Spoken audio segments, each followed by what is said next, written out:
For one thing is whenever you're gaining weight, it's always about calories in versus calories out.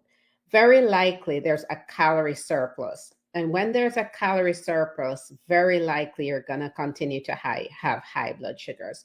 So it's really important to understand that when you're fasting, it still comes down to calories. If you eat one meal for the day, but you eat a ton of calories in that meal, then very likely fasting is going to do absolutely nothing for you.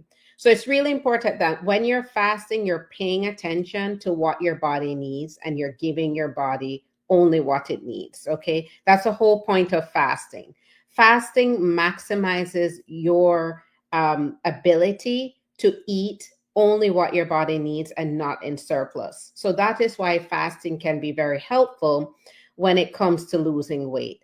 But if you're fasting, you're, eating one meal a day, you're eating, you're skipping breakfast, you're eating 1 p.m. and it's a big meal, then, and it's very heavy in calories, then very likely you're doing yourself a disfavor. Okay. So again, you still have to pay attention to what you're eating and how many calories you're eating. If you're eating too many calories, even if it's just one meal a day, it means you're going to gain weight no matter what. Okay. So that is a very, very critical,